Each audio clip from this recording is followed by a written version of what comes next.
बिस्मिल्लाहिर्रहमानिर्रहीम। अज़ीज़ो दोस्तों साथियों, आज हम आपको ये बताएंगे कि नबी करीम सल्लल्लाहु अलैहि वसल्लम ने सैयदा हलीमा सादिया के देश में अपना बचपन किस तरह गुजारा। लेकिन इससे पहले मैं आपको ये बताऊंगा कि सैयदा हलीमा को सादिया क्यों कहा जाता है। इसमें कोई शुबा नहीं है कि सादिया के मानी खुशबख्त के हैं और खुश नसीब के हैं, मगर असल में सैयदा हलीमा का ताल्लुक़ कबीला बनु साद बिन बकर से था और इस निस्बत से उन्हें सादिया कहा जाता है। उस ज़माने में एक रवायत था कि शुरफा और आला घरानों के बच्चे दूध पिलाने वाली औरत बदवी औरतों के सुपुर्द कर दी जाते थे। ये औरतें उनको अपने साथ ले जाती थीं। वहाँ देहातों में जाकर वो खालस अरबी ज़बान सीखते, उनके पट्ठे, उनके जिस्म देहाती आब व हवा में खूब मजबूत होते और फिर वो जब कुछ अरसा के बाद बच्चों को वापस लाती तो हस्बे तौफीक उनको इनामात दिए जाते। ये वो औरतें होती थी जिनकी सारी ज़िंदगी इज़्ज़त और तकरीम की जाती थी, इसलिए कि वो उन बच्चों की रज़ाई माँ बन जाती थी। नबी करीम सल्लल्लाहु अलैहि वसल्लम के दादा मोहतरम सरदार अब्दुल मुत्तलिब को भी एक ऐसी ही दाइया की तलाश थी जो उनके पोते को अपने साथ ले जाए और उसको दूध पिलाए। ताइफ से जनूब की तरफ कुछ 60-70 किलोमीटर के फासले पर बनु साद बिन बकर का कबीला आबाद था। ये कबीला बनु हवाज़न की एक शाख है। सैयदा हलीमा के गांव का नाम शूहाता था। ये सड़क के किनारे मक्का मुकरमा से तकरीबन 160 किलोमीटर के फासले पर है। मुझे 2011 में इस गांव के आसार को देखने का एजाज़ हासिल हुआ है। अज़ीज़ो, नबी करीम सल्लल्लाहु अलैहि वसल्लम, मेरे माँ बाप कुर्बान हों, जब आपकी वलादत बासादत हुई तो इन्हीं दिनों इस इलाके से तल्लक रखने वाली कुछ औरतें मक्का मुकरमा आती हैं। उन्हें शीरखा बच्चों की तलाश थी। उनका रुख अमीर घरानों की तरफ था ताकि उनको दूध पिलाने की बस भारी मुआवजा मिल सके। काफ़िले की जितनी औरतें थीं उनको कोई ना कोई बच्चा मिल जाता है, लेकिन सैयदा हलीमा सादिया को इत्तफाक से कोई बच्चा ना मिल सका। किसी ने उनको यतीम मक्का सैयद वल्द आदम मोहम्मद सल्लल्लाहु अलैहि वसल्लम के बारे में बताया कि सरदार अब्दुल्ला के घर में एक यतीम बच्चा है। इससे पहले काफ़िला की औरतें महज इस वजह से मोहम्मद सल्लल्लाहु अलैहि वसल्लम को अपनी गोद में लेने के लिए तैयार ना हुई कि एक यतीम बच्चे को अगर वो अपने घर ले जाएंगी तो वहाँ मुआवजा क्या मिलेगा।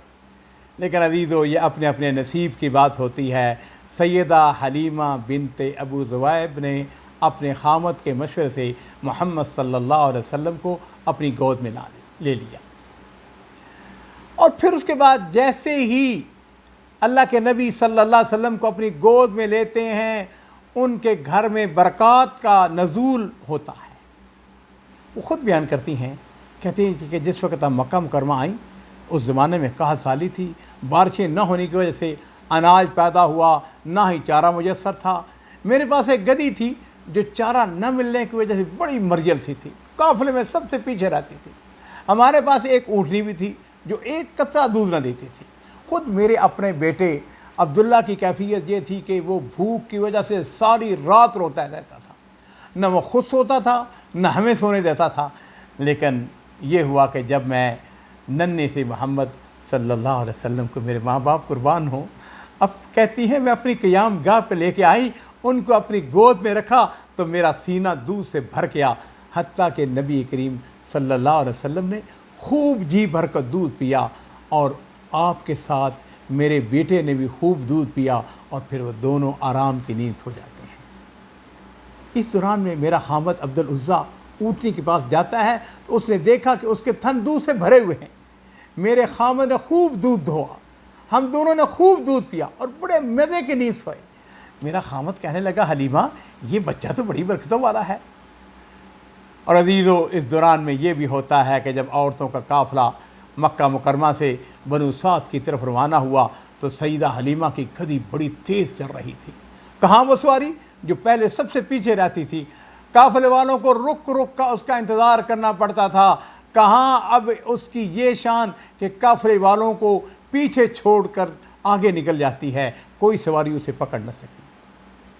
किसी ने हलीमा से पूछ लिया, हलीमा क्या बात है, तुम्हारी सवारी बदल गई है? کہنے لگی سواری نہیں بدلی بلکہ سوار بدل گیا ہے۔ اور میرے عزیزو، نبی کریم صلی اللہ علیہ وسلم نے کم و بیش 4 سال سیدہ حلیمہ کے دیس میں گزارے ہیں۔ اس وقت کا رواج یہ تھا کہ چند مہینے گزرتے تو جو رضائی مائیں ہوتی تھیں، جو دودھ پلانے والی عورتیں ہوتی تھیں، وہ بچوں کو لے کر واپس ان کے وطن میں، ان کے شہر میں آتی تھیں۔ چنانچہ سیدہ حلیمہ جو ہیں یہ بھی نبی کریم صلی اللہ علیہ وسلم کو ہر چند مہینوں کے بعد آپ کی والدہ محترمہ سے ملانے کے لیے مکہ لاتی تھیں۔ اور یہ بات کہنے کی ہی نہیں ہے، اس بات کو سمجھا جا سکتا ہے کہ جب بھی وہ مکہ آتی ان کو تحفے، تحائف اور بہت سارا معاوضہ دیا جاتا تھا۔ جب نبی کریم صلی اللہ علیہ وسلم کی عمر مبارک 2 سال کی ہوئی تو سیدہ حلیمہ نے ان کا دودھ چھڑا دیا۔ آپ کے رضائی بھائی جو تھے ان میں سے ایک کا نام عبداللہ تھا، ایک بہن اس کا نام انیسہ تھا، اور ایک کا نام شیمہ تھا۔ اور شیمہ وہ عظیم خاتون ہیں جو نبی کریم صلی اللہ علیہ وسلم کو اپنی گود میں کھلایا کرتی تھی، ان کو لوریاں دیا کرتی تھی۔ جب نبی کریم صلی اللہ علیہ وسلم کی عمر مبارک 2 سال کی ہوتی ہے تو سیدہ حلیمہ آپ صلی اللہ علیہ وسلم کو لے کر مکہ مکرمہ آتی ہیں، والدہ سے ملواتی ہیں۔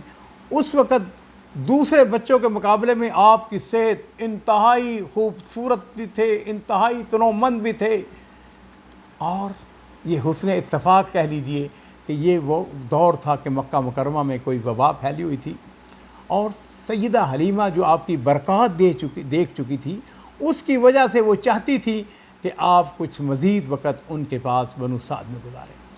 چنانچہ وہ سیدہ حلیمہ سے کہنے لگی کہ اگر آپ مناسب سمجھیں تو میں بچے کو کوئی عرصہ دوبارہ نہ لے جاؤں۔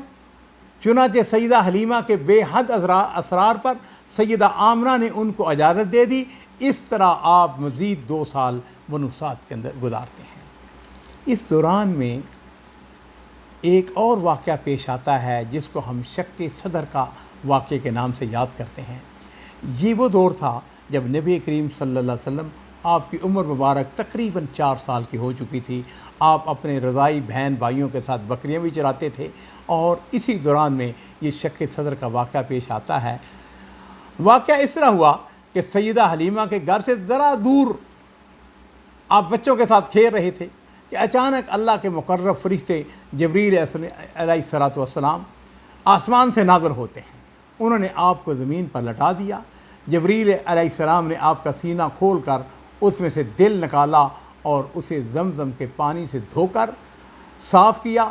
پھر سونے کے ایک تھال میں زمزم کا پانی جو وہ اپنے ساتھ لائے تھے، انہوں نے نبی کریم صلی اللہ علیہ وسلم کے دل کو دوبارہ سینے میں ڈال کر اس سے پہلے کی طرح درست کر دیا۔ اس دوران بچے بھاگتے ہوئے آتے ہیں اور سیدہ حلیمہ کو اس واقعے کی خبر دی، اور تھوڑی دیر کے بعد نبی کریم صلی اللہ علیہ وسلم بھی گھر تشریف لاتے ہیں۔ آپ کے چہرے پر خوف کے آثار نمایاں تھے۔ عزیزو، اس واقعے کو ختم کرنے سے پہلے میں آپ کو یہ بتانا چاہوں گا کہ یہ جو واقعہ ہے شق صدر کا، ان کا تعلق غیبی امور سے ہے۔ ہم ان پر ایمان لاتے ہیں، لیکن اس کے اوپر غیر ضروری بحث کرنے کی ضرورت نہیں ہے، اور نہ ہی اس کا فائدہ ہے۔